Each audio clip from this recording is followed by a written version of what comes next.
जो लोग मेरे इस चैनल पर नए हैं या फिर मेरा ये वीडियो किसी और सोशल मीडिया प्लेटफॉर्म पर देख रहे हैं, वो मेरा YouTube channel political Tamasha with doctor Arshi को सब्सक्राइब करके वहां पे लगी बेल आइकॉन को जरूर दबा दे ताकि आपको हमारे आने वाले हर वीडियो की अपडेट्स मिलती रहे।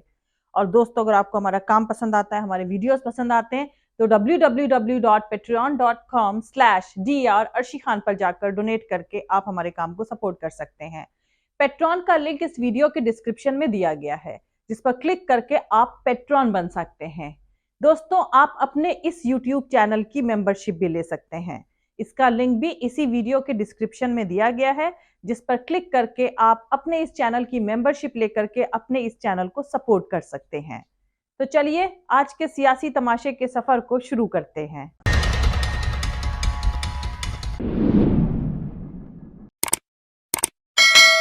Prime Minister, India has long prided itself as the world's largest democracy, but there are many human rights groups who say that your government has discriminated against religious minorities and sought to silence its critics. As you stand here in the east room of the White House, where so many world leaders have made commitments to protecting democracy, what steps are you and your government willing to take to improve the rights of Muslims and other minorities in your country and to uphold free speech?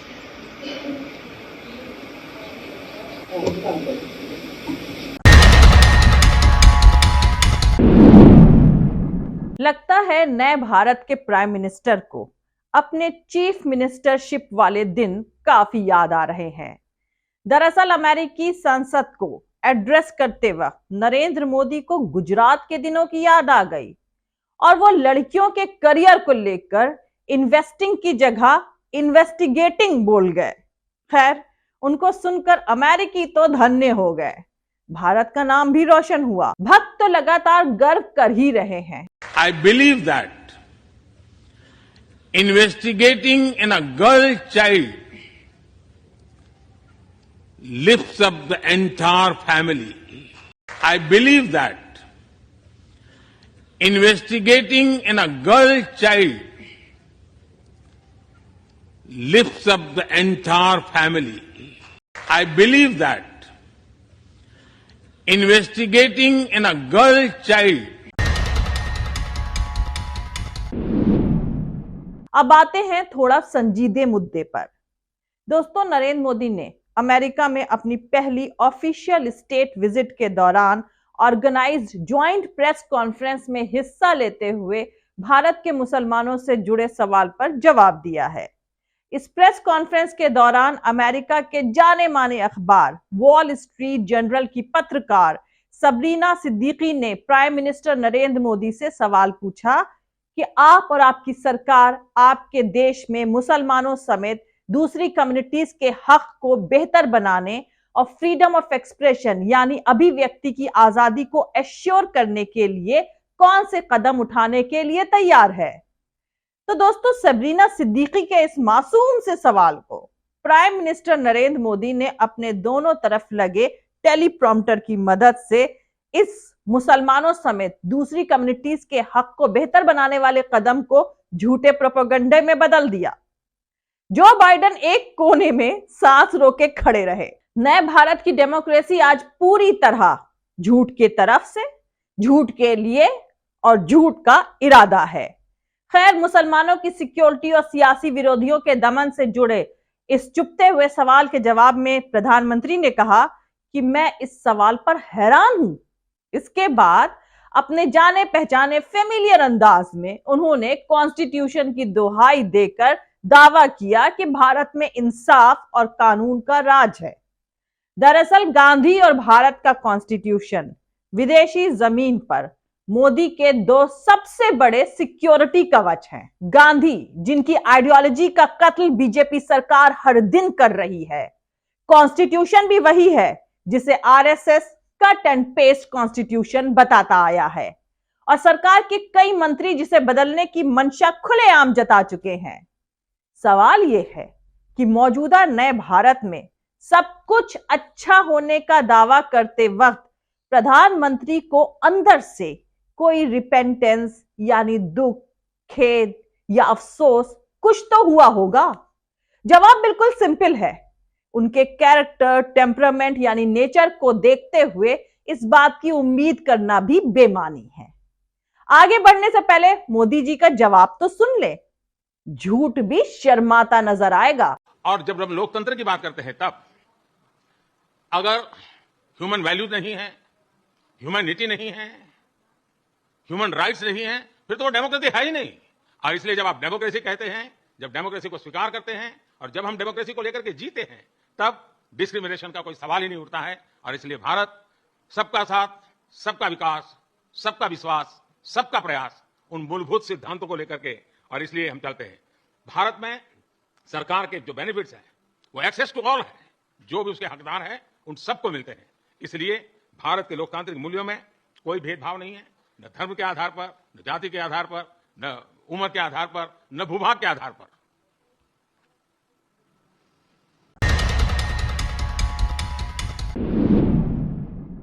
दोस्तों, prime minister Narendra Modi ने America में अपने इस दौरे में अमेरिकी संसद के जॉइंट सेशन को भी एड्रेस किया और इसके साथ ही वो 2 बार ऐसा करने वाले पहले इंडियन प्राइम मिनिस्टर बन गए हैं। वैसे दोस्तों, गोरे काफी चालाक होते हैं। उनकी इंटेलिजेंस एजेंसी सब पता कर लेती हैं कि किस नेता को क्या अच्छा लगता है, क्या नहीं। गोरे उस नेता के साथ वैसे ही बिहेव करते हैं।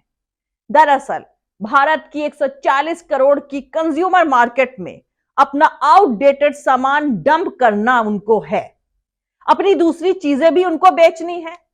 इससे उनके मुल्क की मैन्युफैक्चरिंग तो बढ़ेगी ही, साथ ही गोरों को रोजगार भी मिलेगा। खैर, इस दौरे पर अमेरिकी सरकार ने एक स्टेट डिनर भी ऑर्गेनाइज किया जिसमें मुकेश अंबानी से लेकर अमेरिकी इंडस्ट्रियलिस्ट और सियासी दुनिया की बड़ी बड़ी हस्तियां भी शामिल थीं।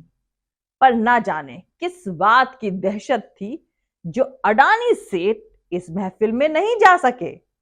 लेकिन प्राइम मिनिस्टर नरेंद्र मोदी जिस दौरान इन तमाम प्रोग्राम्स में हिस्सा ले रहे थे, ठीक उसी वक्त अमेरिका के फॉर्मर प्रेसिडेंट बराक ओबामा ने भारत के मुसलमानों पर एक अहम बयान दिया है। यह बयान उन्होंने अमेरिकी न्यूज चैनल CNN को दिए अपने इंटरव्यू के दौरान दिया है। इस इंटरव्यू के दौरान अमेरिका के जाने माने पत्रकार क्रिस्टियान अमानपोर ने ओबामा से पूछा कि प्रेसिडेंट बाइडेन ने डिफेंसिव डेमोक्रेसी को अपना एडमिनिस्ट्रेशन का सेंटर बनाया हुआ है और ये वो वक्त है जब दुनिया में डेमोक्रेसी खतरे में है। इसे तानाशाहों और तानाशाही से चुनौतियां मिल रही हैं। कंजर्वेटिव डेमोक्रेसी से भी इसे चुनौती मिल रही है। जो बाइडेन चीनी प्रेसिडेंट को तानाशाह कहते हैं। इसके बाद पीएम मोदी और उनके दौरे पर सवाल करते हुए उन्होंने पूछा कि बाइडेन इस वक्त अमेरिका में मोदी का वेलकम कर रहे हैं, जिन्हें ऑटोक्रेटिक या फिर कंजर्वेटिव डेमोक्रेटिक माना जाता है। किसी प्रेसिडेंट को ऐसे नेताओं के साथ किस तरह से पेश आना चाहिए? दोस्तों, इस सवाल के जवाब में बराक ओबामा ने बताया कि अगर वो प्राइम मिनिस्टर नरेंद्र मोदी से बात कर रहे होते तो वो क्या क्या कहते उनसे। उन्होंने कहा कि हिंदू मेजॉरिटी वाले भारत में मुस्लिम माइनॉरिटी की सिक्योरिटी काबिले जिक्र है। अगर मेरी मोदी से बात होती तो मेरा तर्क होता कि अगर आप माइनॉरिटीज के हक की हिफाजत नहीं करते हैं तो मुमकिन है कि आने वाले वक्त में भारत में डिवीजन और ज्यादा बढ़े। ये भारत के इंटरेस्ट के बिल्कुल ऑपोजिट होगा। सुने बराक ओबामा को। Mr. Modi, then the protection of the Muslim minority in a majority Hindu India, that's something worth mentioning. If I had a conversation with Prime Minister Modi, who I know well, part of my argument would be that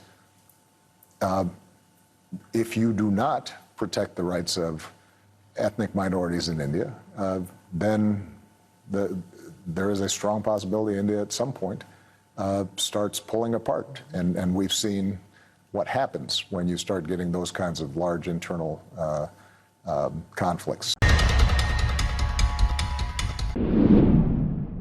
दोस्तों, mother of democracy के प्रधानमंत्री grand mother of democracy की जमीन पर पहुंचकर अपने prime minister tenure की पहली प्रेस कॉन्फ्रेंस करने को मजबूर हुए तो इसकी बहुत कुछ वजह कुछ दिन पहले राहुल गांधी का अमेरिकी दौरा भी है, जिसमें वो हर दिन किसी ना किसी मंच से सवालों के जवाब देते दिखाई दिए थे। मुसलमानों का मांस बायकॉट करके हिंदू राष्ट्र का ख्वाब देखने वालों को उस प्रेस कॉन्फ्रेंस में आते सवालों पर देश के प्रधानमंत्री नरेंद्र मोदी का चेहरा देखना चाहिए कि भारत में मेजॉरिटेरियनिज्म की वजह से होते मुसलमानों पर जुल्म के सवाल पर कैसे 56 इंची सीने वाले प्रधानमंत्री नरेंद्र मोदी आए बाएं साएं बोलने लगे। भारत होता तो दोस्ती बनी रहे कहकर प्रेस कॉन्फ्रेंस से उठकर चले जाते और ईडी सीबीआई उस पत्रकार पर दबिश शुरू कर देती। दरअसल नए भारत में जो कुछ होता है वो इंटरनेट के दौर में सारी दुनिया को दिखता है और फौरन ही दिखता है, साथ ही उसे लेकर पूरी दुनिया का रिएक्शन भी आने लगता है।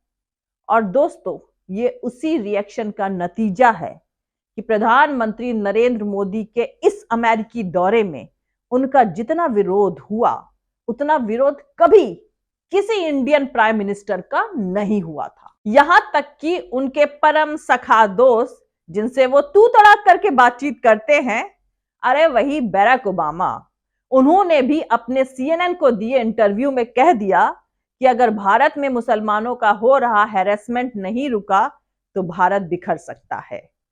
उम्मीद है कि प्रधानमंत्री नरेंद्र मोदी ये सब देख और सुन रहे होंगे, क्योंकि भारत में कितने भी सावरकर और गोडसे की महिमा मंडन वो कर ले, विदेशी दौरों पर उन्हें आखिरकार गांधी जी की मूर्ति के सामने ही सर झुकाना पड़ता है।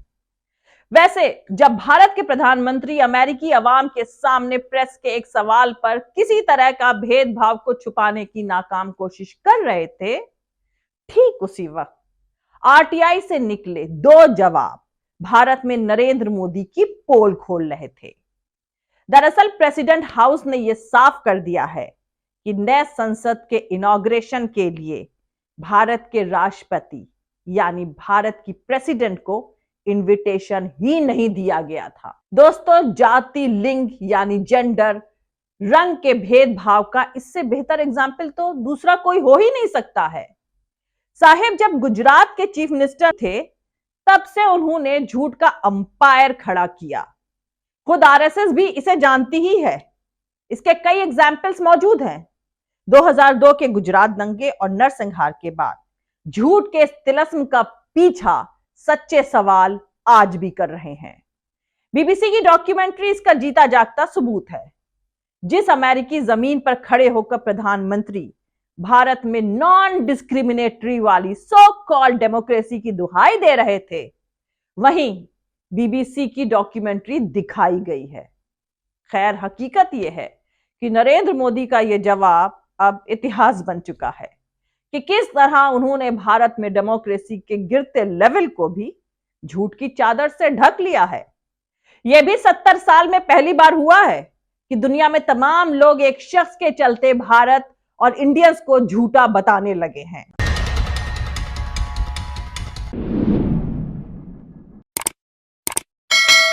मिलते हैं अगले वीडियो में किसी दूसरे नए सियासी तमाशे के साथ। जय हिंद, सत्यमेव जयते, अल्लाह हाफिज। दोस्तों, हमारा पूरा वीडियो और दूसरे और वीडियोस देखने के लिए हमारा YouTube channel political Tamasha with doctor Arshi को सब्सक्राइब करके वहां पे लगी बेल आइकॉन को जरूर दबा दें ताकि आपको हमारे आने वाले हर वीडियो की अपडेट्स मिलती रहे।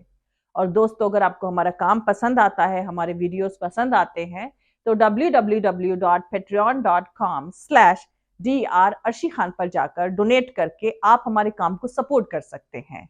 पेट्रॉन का लिंक इस वीडियो के डिस्क्रिप्शन में दिया गया है, जिस पर क्लिक करके आप पेट्रॉन बन सकते हैं। दोस्तों, आप अपने इस चैनल को अपना सपोर्ट भी दे सकते हैं। चैनल की मेंबरशिप का लिंक इसी वीडियो के डिस्क्रिप्शन में दिया गया है। उस लिंक पर क्लिक करके आप अपने इस चैनल की मेंबरशिप ले सकते हैं और अपने इस चैनल को आगे चलने के लिए सपोर्ट कर सकते हैं। आप हमें फॉलो भी कर सकते हैं हमारे ट्विटर, इंस्टाग्राम और फेसबुक पेज पर। मेरा ट्विटर हैंडल है @arshi aziz khan। Thank you. मिलते हैं अगले वीडियो में।